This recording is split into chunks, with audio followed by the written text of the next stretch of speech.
Hello everyone, Gabe here from the Uplay team here at Massive, and today we're really excited to introduce you to a new series we're calling Beyond FPS. In this series, we're going to dive super deep into a lot of different PC topics to really get a better understanding of how everything comes together to create that glorious PC experience you're used to. For that though, you need someone that understands all the ins and outs of PC, which isn't me, which is why I've brought a friend. Hello. Hi Gabe.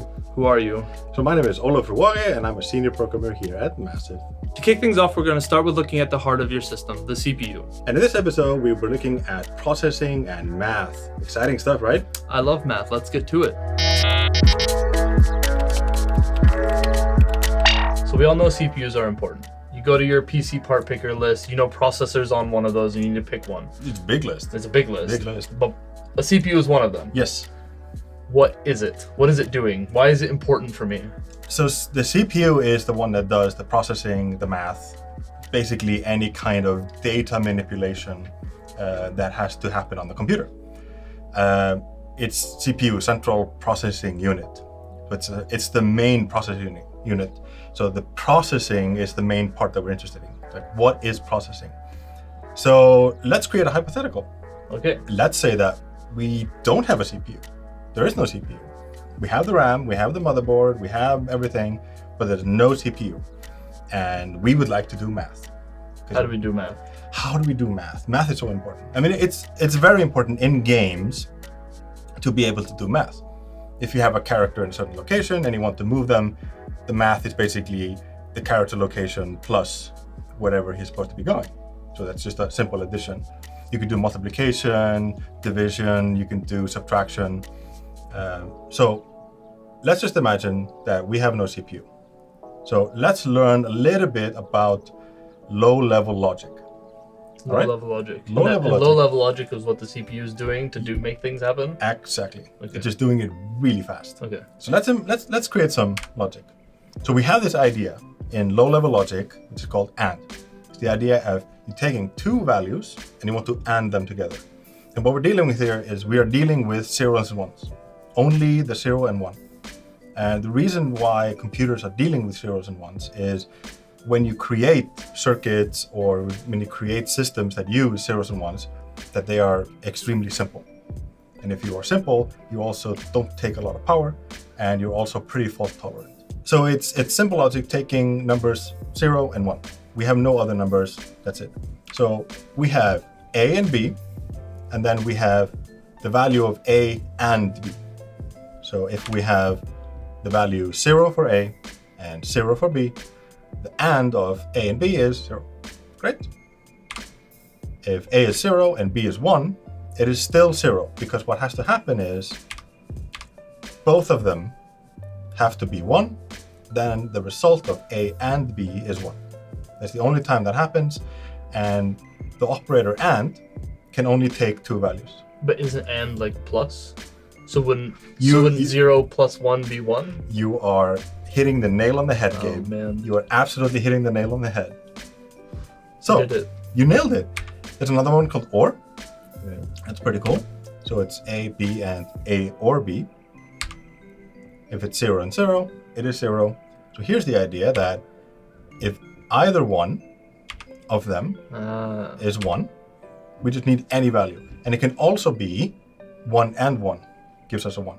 So it has to be a 1 anywhere. We don't care. That one time in life where 1 plus 1 is not equal to 2. Where 1 plus 1 is 1. Or 1 or 1. Oh, yeah. Yeah, there we go. You can think of it as an or and you can think of it as a plus. But or is a little different.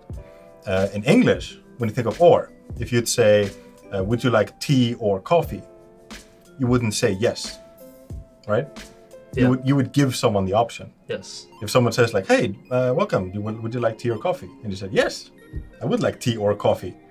Like, would you like tea? Yes. Would you like coffee? No. Would you like tea or coffee? Yes, because one of them is true. So both of them is true. So the result is true. So there's a thing called exclusive OR.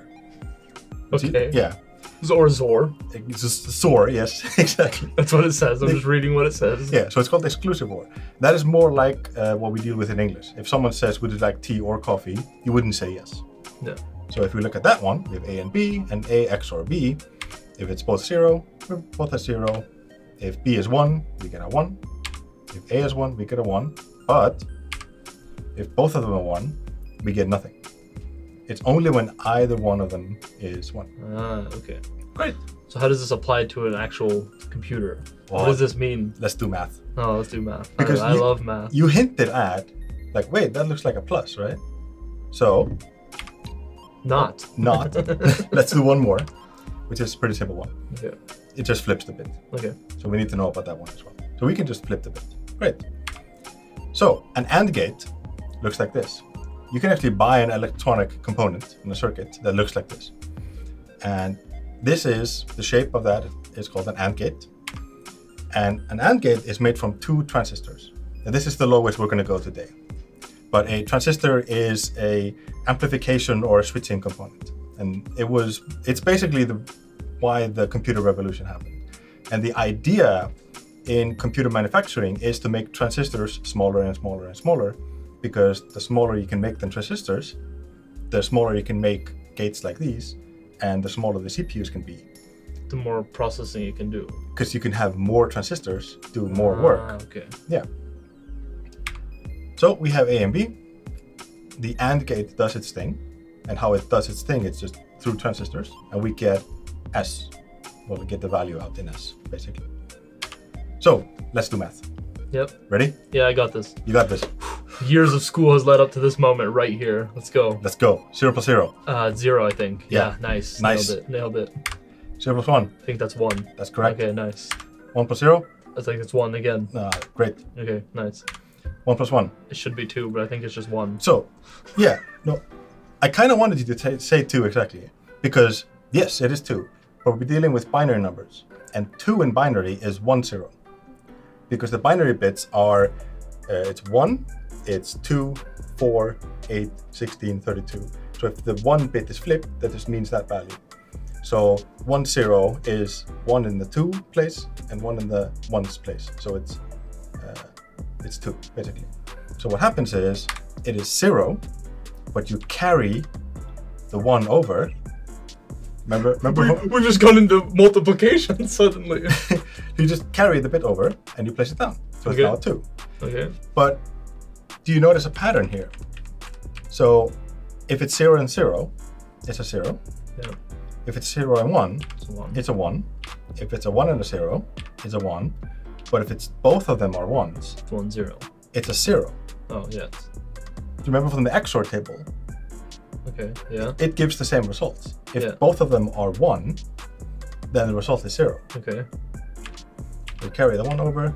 So if we create a table of what's happening here, if all of them are 0, that's great. If it's 1, then A plus B is 1, and there's no carry. We don't carry any value over. If it's 1 and 0, again, it's 1. We're not carrying anything over. But if it's 1 and 1, the value is 0, and we carry 1 over. Okay. So do you notice in column 3 and 4 something that I showed you before? Yeah. So column 3 is the XOR, Yeah. and column 4 Is the AND. Yeah. Yeah. So can we make a circuit that takes in 2 values, has an XOR gate and an AND gate? I'm gonna go with the answer is yes. Yeah. So this is XOR and AND, and we can do this. Okay, so what am I actually looking at? So this is a diagram Yeah. of integrated circuits, and you would think you can actually buy an XOR like chip and Okay. just put it into and just connect electricity into it, and it will just do its thing. Yep. Okay. Quite simple. And it's just made out of transistors. The XOR gate is actually more than 2 transistors. The AND gate is 2. The XOR is, I've seen 4, sometimes there are more, and they're just connected around. We don't So have what does this actually mean for your CPU then? Well, we're building one. We're building a CPU. Okay. Well, we're building a component of the CPU. Okay. And I can actually show you then how this, what we're doing is we're layering. We're solving one problem Okay. where we wanted to take 2 bits and add them together. And we'll see a problem there. We'll solve the problem, and then we will build on top of that, basically. Is everything we do on the PC 2 bits? Well, Broken down into 2? Or it depends. You can actually create pretty specialized circuits that can do more bits than 1. But if you want to create an extremely simple CPU, and especially this was the case with the older CPUs, like in the 80s and 90s, this was the case. Okay. So what this is called is a half adder. And you'll see why in a bit what's called a half adder. So we'll take in A and B, which is just either zeros or ones, and we'll get out what the sum is, and we'll get the carry. So now we can deal with 1 bit. But what if we want to have a 2-bit computer, or a 3-bit computer, or a 32-bit computer? Oh, amazing. Yeah. So can you imagine 32 of these lined up? Yeah. That, like, we'll do them the math. You give them a 32-bit number and another 32-bit number. You give them to this system. It will do the adding. You'll get out a 32-bit number, and you can read the result. So you've now done add. But there's a problem here. A and B is 2 inputs. We have 2 outputs, and we would like to have another one, right? Where the carry carries over to the next one, because the carry matters. The carry should be a part of the next addition, because that's how the math works.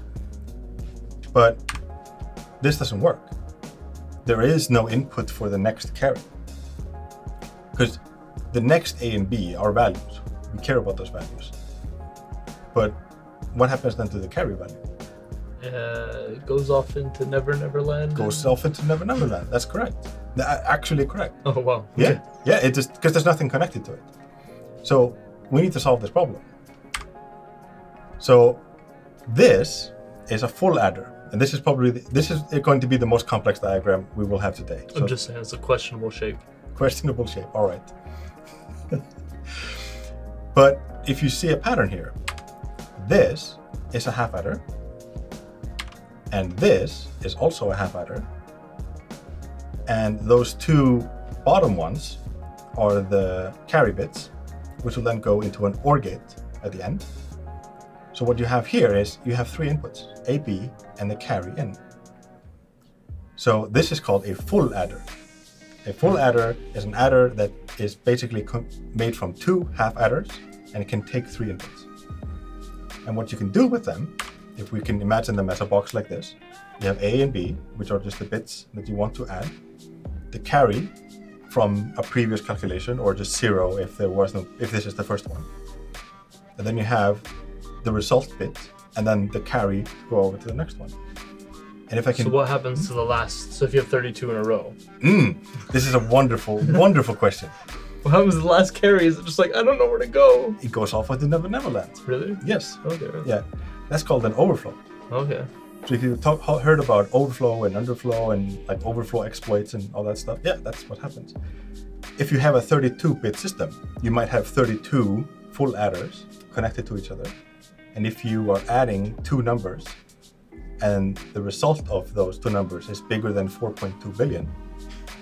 Yes, that's okay. Yeah, that's a big number. That's a big number. Yeah. What happens is that the data is lost and you go around.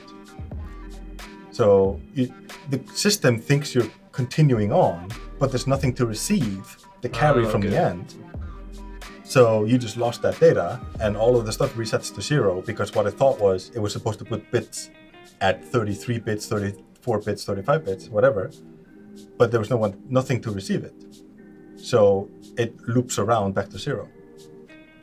And then you have a 64-bit system, which is then just 64 of these, or something similar to these. But that also isn't immune to these overflows. After the 64th bit, if the carry wants to go over to the 65th bit, there is no 65th bit, and the carry just gets lost. So if I, poor carry. Poor carry. For it. So if I can rearrange this into this, so the top C is still the carry, and the bottom C is the output carry, we can think of it as we chain them together. Yep. So the top A is the first bit in the number that we're thinking about. The second A is the second bit. So here we have a 4-bit full adder, and this can calculate up to 16. So this can do math like 6 plus 6, and you get a 12, and that's it. Amazing. Amazing. Amazing. So then let's imagine this system as just a maxi box. Like, we don't care how that works. We're layering again. So we just have a number coming in, into A and a number coming into B, it is of certain bit length. This sum machine just adds them together, and in S will get some bits out, which is the sum of them together. So even though within this sum machine there is this system here, it's still, we think of it as a black box. We've proved it, we've tested it, everything's okay, and then we just leave it alone. We can then use it, and we can create another one which is like to subtract, or another one which is just to do XOR, because maybe we want to do an XOR. Or if you want to shift the bits. Yes. Shift them? Yeah, just take the bits. So you don't take two inputs. You take only the one input, and you want to shift the bits to the side. And that is, if you shift it once to the sides, that's the same as multiplying by 2. Oh. So multiplication can actually be pretty simple with bits. If you're multiplying by 2 or 4 or 8 or 16. So what happens? So a bit. Yep. What is a bit? It depends on where it's coming from. In this case, it's just a voltage. Okay. Either you're getting under a certain amount of volts or over a certain amount of volts. So when these signals are being sent when you have the A and B, yep, it's basically just there's a little voltage going towards the A, yep, and then it does its thing inside, yep, and then it gives that voltage out. Yep. Okay. So if it's a 1, let's say it's a half a volt. So if it's over half a volt, it's a 1. If it's under half a volt, it's a 0. You can just make that up arbitrarily. So you give over half a volt in one of the A's, under half a volt in the other one, then that's treated as 1, 0, which in the AND would be a 0 out. So we would get under half a volt in out. And that's it. So it's basically just tiny little electrical things flying through telling it what to do, basically. Yep. And because we have the transistor, which is kind of a switching system, and in an AND component, they're chained together. So both of them need to be true for that to work. And we can have more. There's a lot of others you can have. So then we can have this system. Can we just contain that again? So let's then imagine that we have this system of we can sum, we can subtract, we can XOR, we can shift, we can do many other things. But which one it chooses basically to go through depends on the process it's doing. This is actually the next question. Oh, okay. Who chooses? Okay. If you want to say, I have these two numbers, these two sets of bits, I would like to do something to them. That is also a set of bits, which is called the opcode, or the operation code. Okay. So there's a decoder somewhere in the system that if you say 0, 0, for example, then the A and B are connected to the sum at the top. We do the addition, that then goes out to the output. If it's 0, 1, we go to subtract. If it's 1, 0, we might go to XOR. If it's 1, 1, we might go to shift. So we give it the A and B, which are just a set of bits. We give it into the O, the opcode, which is which one of these should we pick, and then we get an output. Sounds? Yep. Yeah. That makes sense. Makes sense. Great. The conductor kind of. Yeah. Telling you where to go. These kinds of systems are called ALUs, or arithmetic logic units. Okay. Yes. Where you have an A and B and then an opcode. So I am simplifying it a bit. Haha, a bit. I'm simplifying quite a bit actually. But in essence, this is how these systems work. So you can imagine then we created another box where we have an ALU, we have the A and B, which are the inputs, the opcode, and then in S we have the output. So given a set of bits, we have an answer. So we can then send an instruction to the ALU to say, hey, can you add these two numbers together? Hey, can you subtract these two numbers? Hey, can you shift these bits? Whatever. And you see that the ALU is not dealing at all with memory. It's just getting voltages in or bits in or however we think of it. Just does its work immediately. There's no delay, or the delay is very, very, very small. And then we have on the output bit, or the output field, we have the answer. Okay. So we can then imagine an ALU. And then there's some control unit that is talking to the ALU, which then sends the answer to memory. And then the control unit gets data from memory which sends it to the ALU. The ALU does the answer, puts it to memory, goes back up. And this red box over here is what you can call a CPU. That's it. So I'm on my PC. What is actually telling my CPU to do something then? Where are these bits coming from? So in memory are both the data that you want to process and the code, the instructions that are going to tell the control unit and the ALU what to do with the data. When you say memory, are you talking about RAM? You could think of it RAM, yeah. Okay. Like anything where you are storing bits. Okay. It could be RAM, it could be hard drive, it could be a small cache close to the GPU. It could be anything. It could be, you can have it on a CD. It wouldn't be very fast, but you could have it on the CD. CDs are not out of fashion just yet. Okay. No. So this kind of setup where the instructions are data, and also the data is, of course, data, it's called a von Neumann architecture, where both the code that you want to execute and the data you want to execute it on is in the same place. It's all just one bit after another. So you could have the instructions of what to do, like an add instruction, just an add opcode, right next to the data that you want to execute it. Or what usually is happening is you have the opcode or the operation that you want to execute right next to the memory addresses of where the data is going to be. So where does the opcode come from? That is from the code that you write. So Okay. when you sit down and write code, what happens is that you are creating assembly code. And assembly code is basically the opcode that you want to execute. And then you would have the A and the B. So you would have add, and then the memory addresses of the two memory locations that you want to add together.